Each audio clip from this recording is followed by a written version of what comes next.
پہنچے. زبان کی تکلیف یہ نہیں بھرتی ہے. ہاتھ اور پیروں سے کسی کو مارو زخم بھر جاتا ہے, لیکن کبھی کبھی زبان کا زخم نہیں بھر پاتا.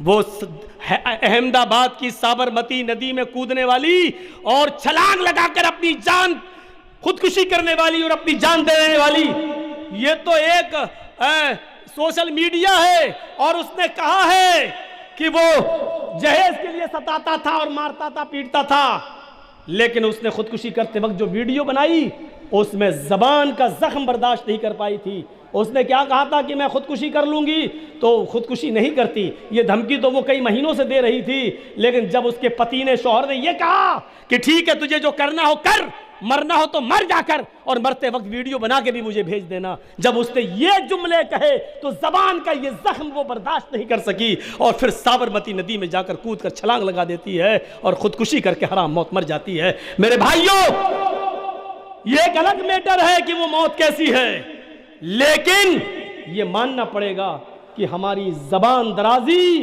اور زبان سے دی ہوئی تکلیفیں لوگوں کو خودکشی کرنے پر مجبور کر سکتی ہے.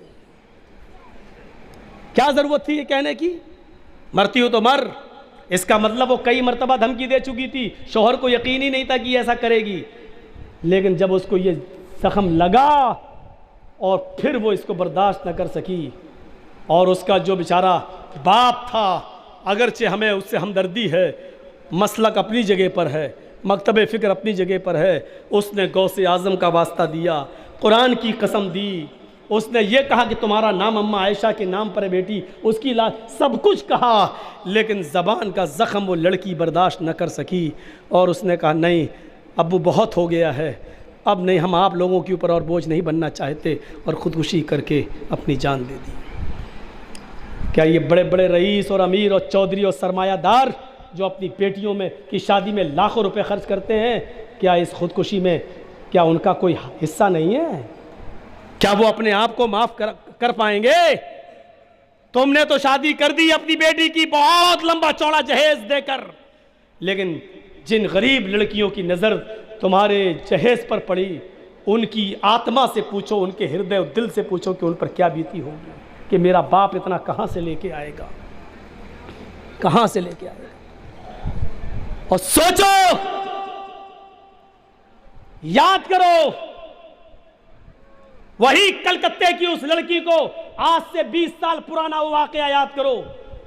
سلیم صاحب کی بیٹی جس نے حیدرآباد کی ایک لڑکے سے شادی کی, 5-6 رشتے اس کے آئے, لیکن رشتہ لگ جانے کے 2 مہینے 3 مہینے کے بعد جہیز کی ڈیمانڈ کر دی, رشتہ ٹوٹ گیا.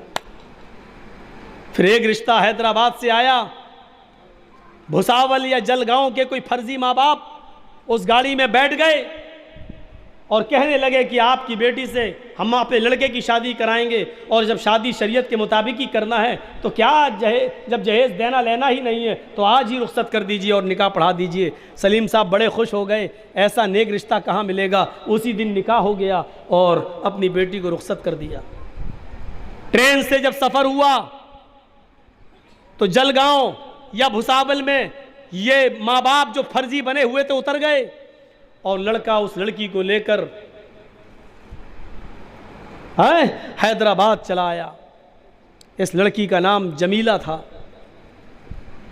جب حیدرآباد چلا آیا تو 5-6 دن اس نے اپنے پاس رکھا اور اس کے ساتھ راتیں گزاریں, اور 1 ہفتہ رہنے کے بعد پھر وہ لڑکا اس لڑکی کو حیدرآباد کی کسی 5 اسٹار ہوٹل کے اندر نیلام کر دیتا ہے, 20,000 روپے میں بیچ دیا. پھر وہ ہوٹل کے اندر کسٹمروں کا شکار ہونے لگی, اس کی عزت و آبرو چھلی چھلی ہونے لگی. وہ ہر رانے والے کے سامنے گڑ گڑاتی اور روتی اور بھیک مانگتی, میں وہ نہیں ہوں جو تم سمجھ رہے ہو. لیکن درندہ کون مانتا, 5-6 ہزار روپے دے کر جس کے جسم کا پوری رات کے لیے سودا کیا ہو وہ کہاں چھوڑتا. مالک بھی مارتا. اس زمانے میں نہ موبائل چلتا تھا نہ ٹیلی فون کا زمانہ تھا. ایک لڑکا ایسا بھی اس کے پاس آیا کہ یہ رونے لگی. اس لڑکے کو اس کے اوپر رحم آ گیا اور اس لڑکے نے کہا کہ نہیں